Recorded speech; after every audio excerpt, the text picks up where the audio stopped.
मध्य प्रदेश के एक ज़िले छतरपुर से लगभग 40 किलोमीटर दूर एक छोटा सा गांव है, नाम है चौका। कुछ सालों पहले तक ये गांव आबाद हुआ करता था। सूर्यास्त होते ही वो गांव सुनसान हो जाता था और अब वो शापित गांव से जाना जाता है। एक भूखी आत्मा, एक सुनसान पेड़ और एक गांव जहां अब कोई नहीं लौटता। इस कहानी में आप देखेंगे कैसे एक अंधी लड़की की मासूमियत ने पूरे गांव को श्मशान बना दिया। क्यों हर रात उसी पेड़ की डाली पर कोई दिखता है और आखिर क्यों गाँव वालों ने तांत्रिक से भी हार मानकर हमेशा के लिए गांव छोड़ दिया। निशिबाला सिर्फ आत्मा नहीं थी, वो एक ब्रह्म राक्षसी बन चुकी थी और जो भी उसके पास गया वापस नहीं लौटा। तो अंत तक देखिए इस रोंगटे खड़े देने वाली कहानी को, क्योंकि अंत में जो होगा वो आप कभी नहीं भूल पाएंगे। तो आइए दोस्तों, जानते हैं एक ऐसी सच्ची डरावनी कहानी जो आपकी रूह तक हिला देगी। लेकिन उससे पहले अगर चैनल सब्सक्राइब नहीं किया है तो ज़रूर कर लीजिएगा, क्योंकि डर अभी शुरू हुआ है। चौका गांव जो मध्य प्रदेश के छतरपुर ज़िले में स्थित है, उस गांव में एक परिवार होता है जिसमें एक लड़की होती है जिसका नाम है रानी, और वो परिवार में सबसे छोटी होती है। परिवार में रानी के साथ उसके दादा दादी, माँ, पिताजी और एक भाई भी होता है। शाम के 7:30 बजे होते हैं। गांव की सीमा पर सूरज ढल रहा है। रानी अकेली खेत से लौट रही होती है। रानी 16 वर्षीय मासूम और साहसी लड़की लकड़ियों की छोटी सी गट्ठी उठाए खेत से लौट रही है। अंधेरा तेजी से बढ़ रहा है। उसके चेहरे पर थकान है लेकिन मन शांत है। तभी अचानक रानी रुक जाती है। वो देखती है गांव की सीमा पर खेत और जंगल के बीच एक पेड़ के नीचे पत्थरों के ढेर के पास एक लड़की फटी पुरानी सफ़ेद साड़ी में बैठी है। सिर झुका हुआ, बाल चेहरे पर बिखरे हुए, जैसे किसी पुराने ज़माने की छाया हो। रानी उसके नज़दीक जाती है और धीमी, थोड़ी डरी हुई आवाज़ में पूछती है, कौन हो तुम? तुम्हारा नाम क्या है? इतनी देर रात यहाँ अकेली क्यों बैठी हो? उस लड़की का सिर अभी भी झुका हुआ है। लड़की धीमी ठंडी आवाज़ में कहती है, मेरा नाम निशिबाला है। मैं अंधी हूँ, न देख सकती हूँ न कहीं जा सकती हूँ। यही रहती हूँ अकेली। रानी की सांसें थोड़ी तेज हो जाती है, लेकिन मासूमियत उसके भीतर उस लड़की के लिए करुणा भर देती है। रानी संवेदनशील स्वर से पूछती है, तुम अंधी हो? यहाँ अकेली कैसी रह रही हो? निशिबाला अभी भी सर झुकाए रोते हुए कहती है, मुझे भूख लगी है, क्या तुम मुझे खाना खिलाओगी? रानी दया दिखाते हुए, चिंता मत करो, चलो मेरे साथ, मेरे घर आओ, मैं तुम्हें खाना खिलाऊंगी। अब तुम अकेली नहीं हो, अब से तुम मेरी सहेली हो। ऐसा कहकर रानी उसे घर आने के लिए कहती है। निशिबाला हंसते हुए धीरे धीरे रानी का हाथ थाम लेती है। हवा की दिशा बदलती है जैसे किसी अदृश्य ताकत को छेड़ा गया हो। जैसे ही हो वो रानी का हाथ पकड़ती है, एक बहुत डरावनी हंसी हवाओं में घूमती है। अब चलते चलते धीरे धीरे उसका झुका हुआ सर ऊपर उठता है और जैसे ही वो ऊपर देखती है, उसके चेहरे के आधे भाग पर परछाई और आंखें सफ़ेद होती है और वे आंखें सीधा रानी की आंखों में झांकती है। रानी एक क्षण के लिए रुकती है और निशिबाला के पास देखती है। निशिबाला धीमी आवाज़ में मुस्कुराहट के साथ रानी से कहती है, अब मैं तुम्हारी हूँ, अब मैं तुम्हारा साथ कभी नहीं छोड़ूंगी। रात का वक्त, शाम उतर चुकी है। रानी उस लड़की को लेके घर पहुँचती है। रानी का घर मिट्टी और ईंटों से बना बहुत पुराना घर होता है, जहाँ दीवारें भी पुरानी कहानियाँ सुनाती है और मंदिर का दिया कभी नहीं बुझता। घर में सब बैठे रहते हैं, दादा दादी, माँ, पिताजी और भाई। दरवाज़ा खुलता है। रानी उस अंधी लड़की को लेकर भीतर आती है। रानी खुश होकर कहती है, दादी देखो, ये मेरी नई सहेली है निशिबाला। अंधी है और गांव की सीमा पर अकेली बैठी थी। मैं इसे घर ले आई। ये सुनते ही एक के बाद एक सभी के चेहरे उदासीन और जिज्ञासु भाव से उभरते हैं। रानी की माँ चौंकते हुए कहती है, हाय राम, कौन है ये? रानी माँ से कहती है, ये एक बेचारी अंधी लड़की है, इसका इस दुनिया में कोई नहीं है, अकेली रहती है। मैंने सोचा हमारे पास रहेगी तो अच्छा होगा। तभी दादी गंभीर स्वर में अंधी लड़की को देखते हुए रानी से बोल पड़ती है, दुबली पतली है, चेहरा सूखा हुआ है, पर पुण्य का काम है बेटा, किसी बेसहारा को आसरा देना। दादाजी भी बोल पड़ते हैं, हम गरीब सही, लेकिन इंसानियत अभी बाकी है, रहने दो इसे। जैसे ही निशिबाला घर के अंदर पैर रखती है, दिया अचानक फड़फड़ाता है और जोर की चटक आवाज़ के साथ बुझ जाता है, जैसे कोई अदृश्य झोंका भीतर से टकराता है। माँ सतर्क आंखों से देखती है और कहती है, अरे ये दिया तो कभी नहीं बुझता था। माँ चिंता में पड़ जाती है। रानी हंसते हुए माँ से कहती है, चिंता मत करो माँ, शायद हवा आ गई होगी। तभी दादी धीमी आवाज़ में माँ से कहती है, चलो बेटियों को कुछ खाने को दे दो, थकी होगी। माँ उन्हें खाना परोसती है। निशिबाला खामोशी से बैठती है, मगर उसके चेहरे पर एक हल्की रहस्यमयी मुस्कान उभरती है और चुपचाप सारा खाना खा जाती है। सब देखते हैरान हो जाते हैं। तभी रानी सबसे कहती है, कोई इसे ऐसे ना देखे, क्योंकि वो बहुत दिनों से भूखी थी। उसी रात गांव में एक परिवार ने उनके घर में देवी का जगराता रखा था। सभी गांव वाले को निमंत्रित किया था। रानी का परिवार भी जाने वाला था। सभी जाने के लिए निकलते हैं, परंतु रानी परिवार से कहती है, तुम सब जाओ, मैं नहीं आने वाली। मैं अपनी नई सहेली निशिबाला के साथ घर में रहती हूँ। सब चले जाते हैं। रात के 8 बजे होते हैं। रानी का परिवार, आस पड़ोस के सभी लोग देवी के जगराते के लिए निकल जाते हैं और उन्हें वापस आते आते सुबह होने वाली थी।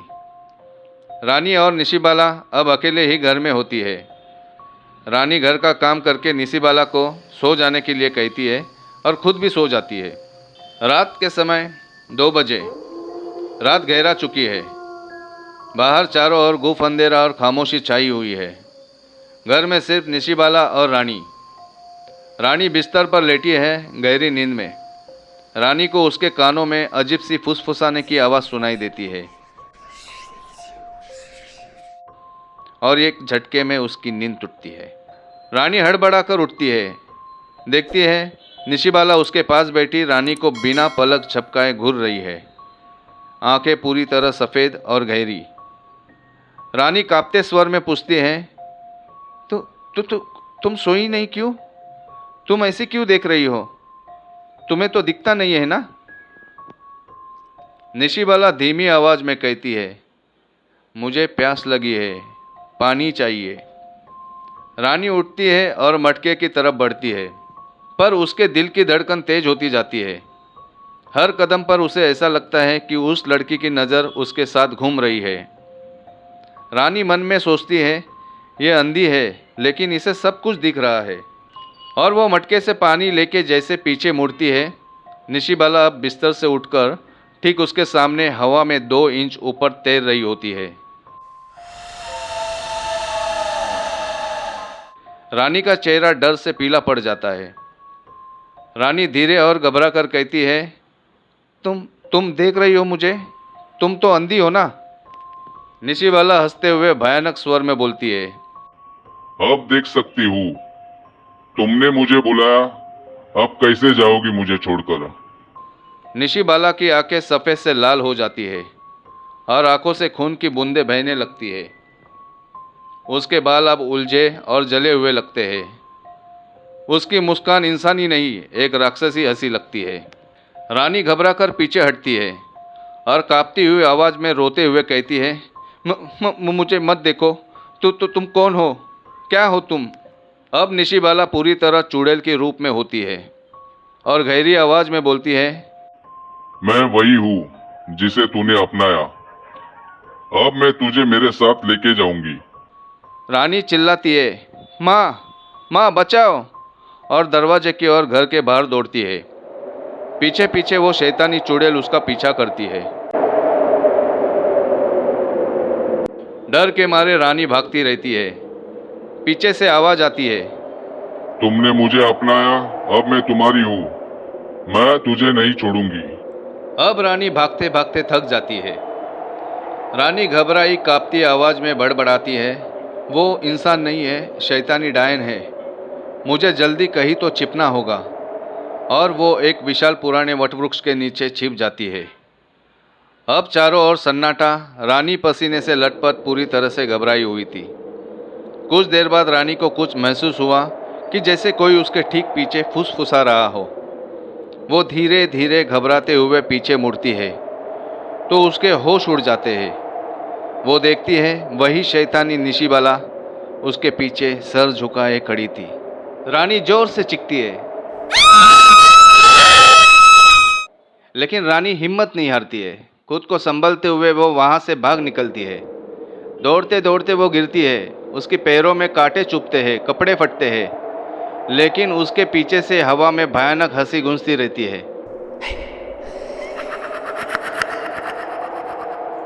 आखिरकार रानी दौड़ते दौड़ते उस जगह पहुंच जाती है जहां पे रानी का पूरा परिवार और गांव वाले आए होते हैं। देवी का जगराता। रानी चीखती है, कोई है, कोई है, बचाओ मुझे। रानी जगराता में अपने परिवार के पास पहुंच जाती है और पहुंचते ही बेहोश होकर नीचे गिर जाती है। रानी को अचानक यहाँ बेहोशी के हालत में देखकर परिवार और गांव वाले सभी परेशान होते हैं। तभी रानी की माँ उस पर पानी छिड़कती है और उसे होश में लाती है और उसे उसकी इस हालत के बारे में पूछती है। रानी हफ्ते हुए सबको बताती है, जो लड़की हमारे घर आई थी वो कोई साधारण अंधी लड़की नहीं है, वो चुड़ैल है। मैंने उसे घर लाकर बहुत बड़ी गलती की है। रानी की ये बात सुनकर सब घबरा जाते हैं। तभी अचानक हवा रुक जाती है और पेड़ों की शाखाएं अचानक हिलने लगती है। तभी निशिबाला अब पूरी तरह से डरावनी चुड़ैल के रूप में सबके सामने प्रकट होती है। बाल उड़ते हुए, सफ़ेद आंखें, शरीर धुंधला, खून से सना चेहरा। उसका ये भयानक रूप देखते ही सब अंदर भाग जाते हैं। देवी का जगराता की वजह से वह चुड़ैल अंदर नहीं जा पा रही थी और किसी का कुछ नहीं बिगाड़ पा रही थी। जिस डर से रानी भागी थी, अब वो डर उसके परिवार और गांव वालों पर मंडरा रहा था। सुबह होते ही सब अपने अपने घर आ जाते हैं। दिन ढल जाता है। शाम के वक्त गांव के चौपाल पे रानी का परिवार और गांव वाले मिलके इस विषय पर गंभीरता से सोचते हैं। फिर तय होता है कि सब मिलके इस बला से लड़ेंगे। गांव वाले कहते हैं, अगर वो आज रात गांव फिर से आई तो एक दूसरे को इशारा करके बताए ताकि सब एकजुट होकर उसका सामना कर सके। धीरे धीरे सब अपने घर चले जाते हैं और सो जाते हैं। रात के 2 बजे, जब नींद सबसे गहरी होती है, रानी के घर के अंदर मध्यम दीपक जल रहा है। परिवार के सारे लोग गहरी नींद में इकट्ठा सो रहे हैं। एक घर अपने भीतर डर में सिमटा हुआ और एक चेहरा बाहर मौत लेकर खड़ा था। रानी की आंखें अचानक खुल जाती है और उसकी नज़र खिड़की की ओर जाती है। खिड़की का नज़ारा देखते ही रानी की आंखें फैल जाती है। उसकी चीखें निकलती है। एक झटके में सबकी नींद टूट जाती है। सभी खिड़की के पास देखते हैं। निशिबाला वापस आई थी। वो खिड़की के पास खड़ी थी। वही सफ़ेद साड़ी, बाल हवा में उड़ते हुए, रात के अंधेरे में चमकती सफ़ेद आंखें, सबको गुस्से से घूरते हुए भारी स्वर में कहती है, खोलो दरवाजा, वरना एक एक को नोच डालूंगी। खिड़की कांपती है, जैसे किसी ने जोर से खटखटाया हो। दीवारों पर दरारें फैलती है। रानी के पिताजी कांपती लेकिन मजबूत आवाज़ में बोलते हैं, भाग यहाँ से चुड़ैल, हमने तुझे कुछ नहीं किया तो तू हमारे पीछे क्यों पड़ी है। यह सुनते ही निशिबाला गुस्से में चीखती हुए कहती है, तुमने मुझे अपनाया, अब मुझे ठुकरा रहे हो। मैं किसी को नहीं छोड़ूंगी। और जोर जोर से हंसने लगती है। तेज हवा बहने लगती है। दिए बुझ जाते हैं। परिवार की चीखें गूंजती है। दादा दादी राम नाम जपने लगते हैं। अब परिवार का बचना मुश्किल था, क्योंकि उनके सामने कोई साधारण लड़की नहीं थी, एक रूह थी जिसमें बदले की पीड़ा थी। निशिबाला ने अब भयंकर रूप ले लिया था और कुछ लोगों के ऊपर झपकने की कोशिश करती है, मगर गांव वाले हिम्मत नहीं हारते और सभी एकजुट उसका सामना करते हैं। फिर वो हवा में उछलकर गांव वासियों पर झपकने की कोशिश करती है, लेकिन मशाले पास आते ही वो भयभीत होकर पीछे हटती है। तब रानी के पिताजी गुस्से और हिम्मत के साथ कहते हैं, आज तेरा नाश तय है। हमारे बच्चों की रक्षा अब आग करेगी, जला दो इसे। मशाले हवा में लहराती है, जलती लकड़ियों की आवाज़। फिर सभी गांव वाले मशाले हवा में लहराते हुए एक साथ चीखते हैं, जलाओ इसे, जलाओ इसे। वो रूह जोर से चीखती है, जैसे किसी ने उसके भीतर आग लगा दी हो। उसका शरीर पीछे हटता है, लेकिन वो फिर हवा में उछलकर कई लोगों पर झपटती है, पर मशाले उसकी राह रोक देती है। जैसे जैसे जलती मशाले पास आती है, निशिबाला चीखती है और आग की लपटों के बीच गायब हो जाती है। उस चुड़ैल के गायब होने के बाद सबको एक पल के लिए राहत मिलती है, लेकिन रानी के परिवार को चैन नहीं है। फिर परिवार और गांव के कुछ बुजुर्ग मिलकर निर्णय लेते हैं कि उस जगह की जांच की जाए जहां पहली बार रानी ने निशिबाला को देखा था। दूसरे ही दिन सूरज की रोशनी में रानी का परिवार और कुछ गांव के बुजुर्ग उस गांव की सीमा पे जाते हैं। वहां पहुंचने पर वो देखते हैं कि वहां एक जला हुआ पुराना पेड़ है। पेड़ के पास टूटे मटके, सूखे चावल और जले हुए कपड़े हैं। ये संकेत है किसी भूखे और पीड़ित आत्मा के। तभी सामने से एक झुका हुआ सफ़ेद दाढ़ी वाला बूढ़ा आकर खड़ा होता है। दूसरे गांव का एक बुजुर्ग, नाम है रामनाथ बाबा। तब सभी गांववासी रामनाथ बाबा को उस लड़की के बारे में पूछते हैं जिसने उनके गांव में आतंक मचाया हुआ है, और पूरी कहानी रामनाथ बाबा को बताते हैं। तब रामनाथ बाबा धीरे धीरे बोलते हैं, वो लड़की, उसका नाम था निशिबाला। वो हमारे गांव की थी। बचपन से वो अंधी और अनाथ थी, लेकिन जैसे जैसे वह बड़ी होती गई, उसका स्वभाव बड़ा अजीब सा होने लगा। उसका किसी के साथ नहीं बनता था। फिर हम गांव वालों ने उसे कभी अपनाया नहीं, उसे भगा दिया। वो भूखी प्यासी इसी पेड़ के नीचे मर गई थी। तब से कोई भी रात में इस जगह से गुजरता नहीं, और जो गुजरता वो उसे जिंदा छोड़ती नहीं। ये बात सुनते ही रानी सन्न रह जाती है और सबको एहसास होता है कि उन्होंने एक पीड़ित आत्मा को घर बुला लिया था, जो अब बस में नहीं रही। फिर सभी लोग अपने गांव में लौटकर चौपाल में इकट्ठा होते हैं। हर एक चेहरा डरा हुआ, आंखें थकी और चिंता में डूबी हुई थी। रानी के दादाजी गंभीर स्वर में कहते हैं, अब और नहीं सह सकते। अगर आज भी कुछ न किया तो कल कोई बचा नहीं सकेगा। रानी डरी और फटी आवाज़ में बोलती है, वो वापस आएगी, मैं जानती हूँ। माँ रानी को संभालते हुए कहती है, डरो मत बेटी, हिम्मत से काम लो। हम उस आत्मा से जरूर छुटकारा पाएंगे, किसी भी कीमत पर। तब गांव के एक वासी मोहन सुझाव देता है, पड़ोस के गांव में तांत्रिक रुद्रनाथ बाबा को बुलाना होगा, वही आखिरी उम्मीद है। और सभी मोहन की बात से सहमत होते हैं। फिर मोहन रुद्रनाथ बाबा को लाने चला जाता है। उसी रात घंटों के इंतज़ार के बाद एक बैलगाड़ी अंधेरे से निकलकर गांव में दाखिल होती है। उस पर मोहन के साथ बैठे हैं तांत्रिक रुद्रनाथ बाबा। ऊंचा कद, चेहरे पर राख, माथे पर त्रिपुंड और गले में रुद्राक्ष की माला। सभी उनको प्रणाम करके उनका स्वागत करते हैं। रुद्रनाथ बाबा धीमे लेकिन भारी स्वर में गांव वासियों के पास देखकर कहते हैं, जहां आत्मा भूख, अपमान और तड़प से जली हो, वहां आग ही उसका मोचन है। बाबा रुद्रनाथ कहते हैं, हमें उस जगह जाना होगा जहां से वो आई थी। रात के 12 बजे वही पुराना पीपल का पेड़ जहां पहली बार निशिबाला प्रकट हुई थी। रानी का परिवार और गांववासी टिमटिमाटी मशाले लिए रुद्रनाथ बाबा के साथ उस पुराने पेड़ के पास आ जाते हैं। बुजुर्ग गांव वाले धीमे स्वर में, यही है वो पेड़ जहां वो भूख प्यास से मरी थी। रानी कांपते स्वर में, हमने उसे यही अपनाया और उसने हमें ही चुना मौत के लिए। रुद्रनाथ बाबा गंभीर स्वर में त्रिशूल उठाते हुए कहते हैं, आज रात इस आत्मा का अंत जरूरी है, नहीं तो ये पूरा गांव को नष्ट कर देगी। उस पीपल के पेड़ के नीचे बाबा एक त्रिकोण मंडल बनाते हैं। चारों तरफ गोबर से लकीरें खींची जाती है। बीच में हवन कुंड सजाया जाता है। उस पे तेज गंध वाला तेल जलाते हैं, जिससे वातावरण और भारी हो जाता है। बाबा गांव वासियों को जोर से बोलते हैं, कोई घेरा पार नहीं करेगा, वरना उसकी आत्मा शरीर से बाहर फेंक दी जाएगी। रुद्रनाथ बाबा अपने आसन पर बैठ जाते हैं और मंत्र बोलना शुरू कर देते हैं। जैसे जैसे मंत्र तेज होता है, पेड़ों की शाखाएं हिलने लगती है, मशालें एक एक करके बुझने लगती है और तभी एक अजीब सी सिसकियों की गूंज सुनाई देती है। बाबा तेज आवाज में बोलते हैं, ओ भटकती आत्मा, प्रकट हो जा, दिखा अपना रूप। तब एक जोरदार तूफानी झोंका आता है और पेड़ की सबसे ऊंची शाखा पर सबको निशिबाला बैठी दिखाई देती है।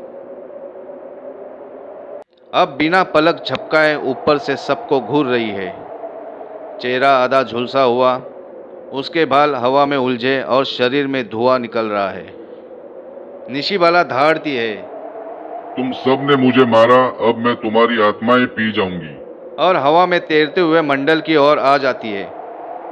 बाबा भभूत फेंकते हैं, लेकिन वो ठहरती नहीं। तभी तेज हवा की वजह से गांव का एक वासी बबलू मंडल के बाहर गिर जाता है। तभी मंडल के बाहर गिरे बबलू को निशिबाला हवा में उठा लेती है। बबलू चीखता है, मुझे छोड़ दो बाबा, बचाओ मुझे। बाबा सभी से कहते हैं, मंडल के अंदर खींचो उसे जल्दी। मोहन और कुछ गांववासी दौड़ते हैं, बबलू को मंडल के अंदर खींचते हैं। बाबा अब जोर से मंत्र बोलते हैं, ओम क्रीम कालिकाए स्वाहा। निशिबाला कांपती है, लेकिन फिर रौद्र रूप में आती है। वो तेज चीखती है, जिससे पूरा मंडल डगमगाने लगता है।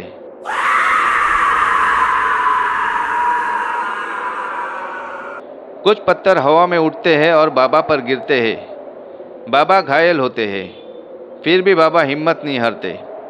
बाबा अब शिव स्तोत्र से तेज मंत्र बोलते हैं।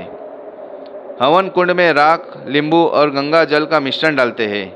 फिर भयानक आवाजें गूंजती है, जैसे कई आत्माएं साथ रो रही हो। निशिबाला गूंजती आवाज में चिल्लाती है, मैं नहीं जाऊंगी, मैं यहाँ की हूँ, ये मेरा घर है, ये मेरी जगह है। फिर वो रानी की तरफ लपकती है, लेकिन रानी की माँ और पिताजी मशाल लेकर सामने आ जाते हैं। माँ कांपते स्वर में लड़की से कहते हैं, चली जा वापस अपनी दुनिया में, वरना आज तुम्हारा अंत पक्का है। बाबा हवन की राख को मंत्रों के साथ निशिबाला पर फेंकते हैं और वह बुरी तरह से तड़प उठती है। और जैसे ही मशालें उसके पास आ जाती है, निशिबाला की आंखें जलने लगती है, उसके चेहरे की त्वचा पिघलने लगती है और फिर एक काली चिक के साथ वो धुएं से बिखर जाती है और गायब हो जाती है। सब कुछ शांत हो जाता है। बाबा जमीन पर गिरते हैं। बाबा धीरे से सांस लेते हुए कहते हैं, शायद उसे अब मुक्ति मिल गई है। ये सुनकर रानी का परिवार और सभी गांववासी सुकून का सांस लेते हैं और कहते हैं, भगवान उसकी आत्मा को शांति प्रदान करे। और सभी खुशी खुशी अपने घर लौट जाते हैं। निशिबाला धुएं में गायब हो गई, पर क्या वो सच में गई है? रुद्रनाथ बाबा ने कहा, शायद अब उसे मुक्ति मिल गई है। फिर मित्रों, जो आत्मा भूख, अपमान और तड़प के साथ मरी हो, क्या वो इतनी आसानी से इस धरती को छोड़ सकती है? अभी कहानी पूरी नहीं हुई है। अभी वो रात बाकी है जब गांव में लोगों के दरवाजे पे दस्तक सुनाई देगी, जब पेड़ की शाखाओं पर वो फिर बैठी दिखाई देगी और जब पूरा गांव एक भयानक सन्नाटे में डूब जाएगा। क्या अब तैयार है निशिबाला के वापसी के लिए? तो जुड़िए हमारे साथ निशिबाला एक अंधी लड़की का आतंक पार्ट 2 में, जहां लड़की अब एक ब्रह्म राक्षसी बन चुकी है और ये गांव उसका निवास और उसका शिकार। अगर आपको ये डरावनी कहानी पसंद आई हो तो चैनल को लाइक, सब्सक्राइब और कमेंट ज़रूर करें और बेल आइकन को क्लिक करना ना भूलें, क्योंकि आपको अगली कहानी के अपडेट्स मिलते रहे। अगली कहानी और भी खौफनाक होने वाली है। तो आगे मिलते हैं ऐसे ही खौफनाक कहानी में। तब तक डर कभी ख़त्म ना हो। Goodbye, take care.